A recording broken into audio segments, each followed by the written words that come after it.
How about that little circle jerk last night? These two white guys got on, these two racist white guys got into a mutual masturbation contest. That's what I have heard that it was like. They were each trying to see who could get the other one off quicker, which is kind of grimy when you think of, oh, God, the image that conjures up, right? But there they were, the South African pig racist and the North American pig racist. Boy, were they going at it, huh? Once they got all the bugs out of their Twitter system. Of course, Elon today said he was hacked. He was attacked. It was a denial of service attack. Oh, my God. Right.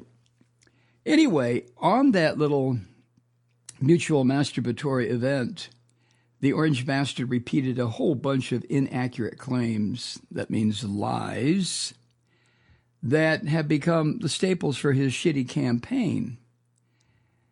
And it found a welcome audience last night in the persona of this billionaire freak, Elon Musk, after he went on and on and on. Now, I didn't listen. I'm just going by published reports and what I've heard from friends who did have the control of their gag reflex to listen to this shit.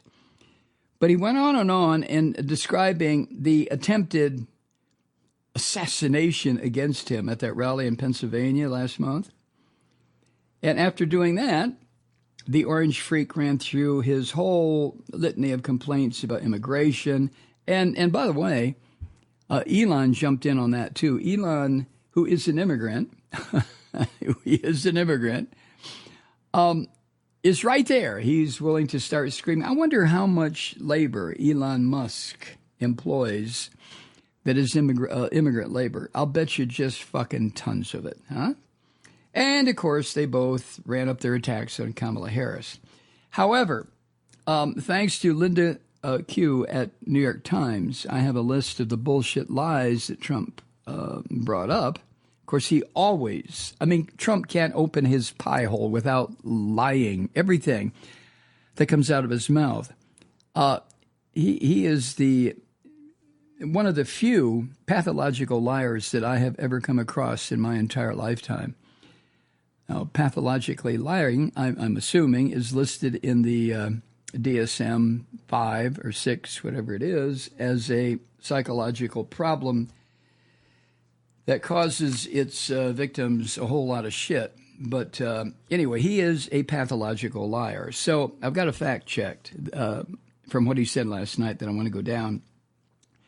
First of all, he lied when he claimed that a chart that he showed at the Pennsylvania rally, which he has repeatedly credited with saving his life. You know, he was looking at a chart or something, and whew, a little piece of shrapnel flew by his ear. Oh, my goodness. Anyway, he said that chart or poster showed that, quote, in my last week, we had the best illegal immigration numbers. He's talking about the last week of his toy presidency. Now, the chart that he showed at that rally in Pennsylvania right before he almost got iced was very misleading. And the unauthorized border crossings were not the lowest when he left office. But, you know, he's a fucking liar. He's a punk. So he also lied when he described Kamala Harris as the border czar. And I mentioned this yesterday. Her job, she was tasked by the Biden administration to be responsible for addressing the root causes of migration in Central America, not border security. Now, if I might digress just a moment, I don't think we need a vice president, with no disrespect to Ms. Harris, we don't need a vice president to tell us why or what the root causes of migration from Central America to the United States is all about. All we really have to do is take a look at the past century of American policy in Central America, American foreign policy, and the exploitation and the support of military dictatorships and the support of assassinations, whether they were labor organizers in Central America or priests in Central America or nuns in Central America. It doesn't make any difference who they were, as long as corporate America said, kill those fuckers. They were killed. So in that process, the economic lifeblood of Central America was absolutely destroyed, so that it only benefits still a few corporate strangleholds that exist here in America. They still have their tentacles around Central America, various countries. But the destabilization, the political destabilization, going all the way back to, what was his name? Arbenz. I forget his first name. Arbenz, who was the duly elected president of, was it Guatemala, I believe, in 1953. And, of course, we didn't like Mr. Arbenz being president. By we, I mean corporate America, especially the United Fruit Company. They didn't like that because President Arbenz was going to nationalize the banana industry. Oh, no, you're not. So corporate America had him overthrown. Anyway, the list goes on and on and on and on. Even back when the revolution in Nicaragua under Ortega had the appearance of being a populist for the people, freedom from the family that had been running Nicaragua ever since we installed them in the 1920s with the U.S. Marines. Back when Ortega appeared to be a real revolutionary leader, he's turned out to be a fascist prick, just like Trump, just like Maduro in Venezuela. I mean, these people sometimes will fool the shit out of you. You know what I'm saying? But anyway, I digress into the weeds here. What I'm trying to say is, if Kamala Harris, Vice President Harris, was responsible for addressing the root causes of migration in Central America to this country, she need look no further than U.S. policy going back to the 1920s, actually before that, but the 1920s, 30s, 40s, 50s. Look what we did with Cuba, with Fulgencio Batista, a filthy goddamn criminal, a narco criminal, a gambling criminal, who the United States supported all those years until Fidel Castro came along and said enough of this shit. And then, of course, Fidel got carried away with his own narcissism, I guess would be a good way to put it. Anyway, that's what the responsibility was for Kamala Harris as vice president, to address the root causes of migration in Central America. Address the root causes, which is a noble enterprise. I'm not faulting the assignment of that task or the fact that it was assigned to her, but to address the root causes of the terror and the murder and the chaos for the past 8 or 9 decades that have bedeviled the people of 5, 6 countries in Central America, all one has to do is take a look at U.S. foreign policy there. Now, if she's going to address the root causes, well, I think it would be not an impossible task to offer up United States support for independent, free elections in these countries, for economic assistance in these countries, maybe some sort of reparations in these countries for the fucking chaos that we brought to them? You think?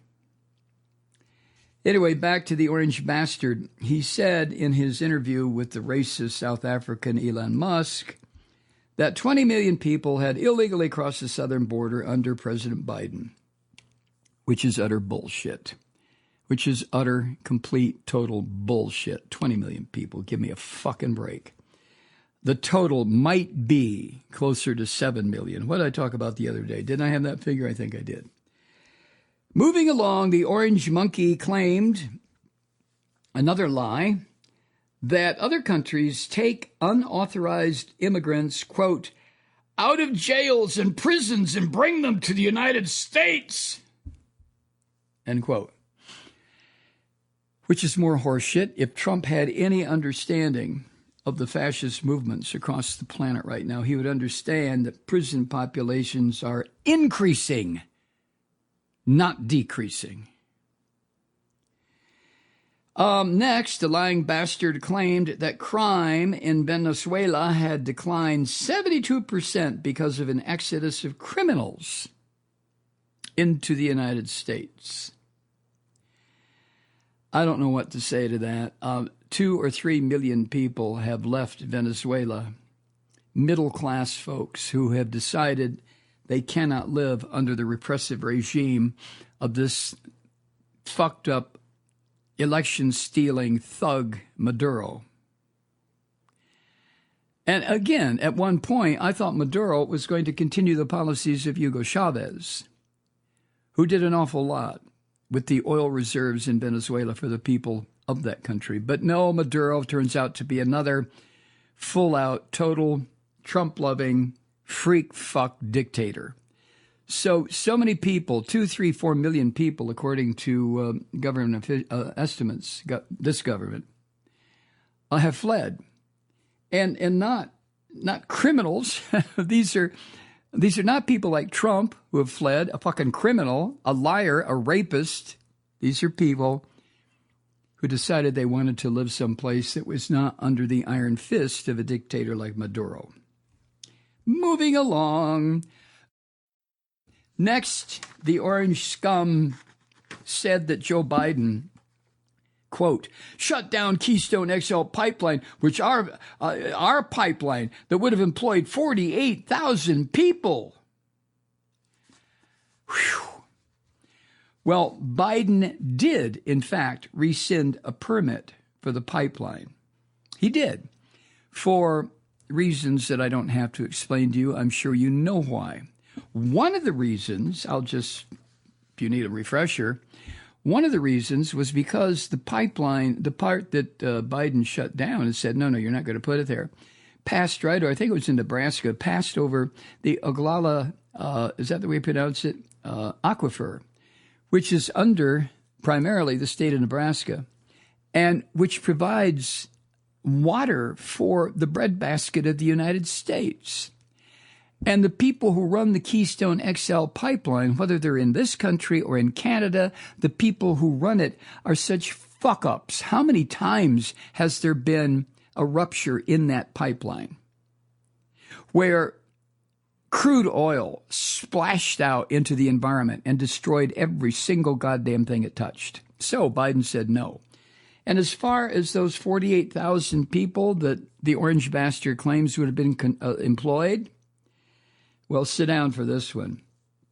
The projected employment of the part that Biden shut down would have been 35 permanent jobs. Not 35,000, not 3,500, not 350, 35 permanent jobs. But to Trump, 48,000 people would have been employed.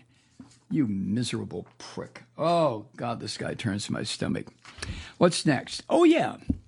He also, showing his abysmal ignorance.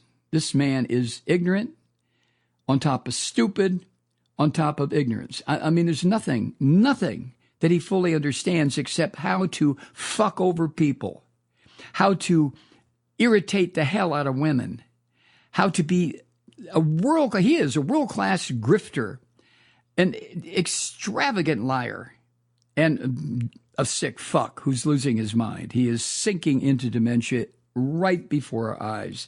But he described climate change as, quote, where the ocean is going to rise 1/8 of an inch over the next 400 years, end quote. Yeah, you're an oceanographer and a climatologist, and you don't know shit, you stupid bastard. Well, here's the truth. According to science, under a worst-case scenario, sea levels could rise by as much as 10 meters by the year 2300, or nearly 33 feet. More than 3,000 times what the orange bastard was saying. He doesn't know anything about sea level rise. He doesn't know about glacial melting. He doesn't know a fucking thing. So, oh yeah, an inch, an eighth of an inch. No, more like 33 feet, you stupid freak. Moving on. Then he started talking about grocery price inflation. Now, we've all experienced that. I certainly have. Oh, MFG. When I go to my friendly neighborhood grocery store now, well, for the past 2 years, I've just been like, oh my God. But he said that grocery price inflation has been 50, 60, even 100% in some cases. Bullshit. The index that tracks government prices, come on, Mike. The index that tracks grocery prices is up by about 20% since early 2021, 3.5 years ago. 20%, 100%. What else? Oh, yeah. He also lost his shit because he doesn't understand anything about this either. Oh, and by the way, while he's rattling off this stuff, the racist South African immigrant is just sitting there gobbling up every fucking word that Trump says. Like I said, it was like mutual masturbation. They just sat there at different ends of this electronic fallopian tube that they were connected to, stroking each other to the point where after a while, I'm sure it just got embarrassing. But anyway, he said, the Orange Bastard did, that inflation was, quote, the worst we've had in 100 years. I think one of the worst inflations we had was during the early years of the Reagan administration back in 1981. But anyway, inflation reached 8% in 2022. Now it's down to what, 2%? And it's been explained to all of us, even to me, why we dealt with inflation. After 2 years of pent-up demand, the American public burst out of the COVID cocoon and started buying shit left and right. In the meantime, there had been all sorts of problems in the so-called the pipeline, the product pipeline that brings things from other countries to this country, and even within the United States, just getting food to market. So the supply line had been seriously interrupted, discombobulated. And as demand went up, under our capitalist system, you know what that means, prices go up. I mean, there is not a single capitalist in America who's not going to look at an increased demand and say, oh, good, time to jack up the prices. Anyway, while he was trying to talk about groceries, he claimed that bacon, I'm sure he eats a lot of it, bacon now costs, quote, 4 or 5 times more than it did a few years ago. Well, the average price of sliced bacon in January 2021, almost 4 years ago, was $5.83 a pound. In June of this year, 2 months ago, it was $6.83. So it went up $1. But never mind. He also falsely claimed that the 2017 tax cut that he gave to billionaires was the largest in history. Bullshit. At least half a dozen others were bigger. I think about the tax cut by George W. Bush that threw the country into a hideous goddamn downward slide. And then he claimed, again, lying through his goddamn teeth, that the Biden administration orchestrated the criminal cases against him because, not because he's a fucking lawbreaker, but because, quote, Biden administration went after their political opponent, end quote. That would be him. Now, at least 2 of these criminal cases were brought by state or local prosecutors, meaning, very simply, that the Justice Department has no connection. And 2 others are overseen by a special counsel. Special counsels are appointed specifically to avoid the perception among people who are rational of politicization. So everything that Trump and the South African racist mutually stroked each other about in this toy interview yesterday, everything was a lie. Hi, Truth Seekers. Mike Malloy here. You know, the Progressive Voices Network brings you commercial-free commentary from today's leading progressive radio hosts and pundits, like me, Mike Malloy, 24 hours a day. I'm not your typical old guy from the 80s or the 90s talk radio host, and Progressive Voices is not your typical talk radio network. It's a listener-supported nonprofit with no corporate control whatsoever over our broadcast. So hosts like me, Mike Malloy, are free to rant and scream and carry on about whatever we like. We're often controversial, but we're never boring. Weeknights, 9 p.m. in the East, 6 p.m. in the West on the Progressive Voices Network. Always progressive, always on. I'm Mike Malloy. Keep it lit.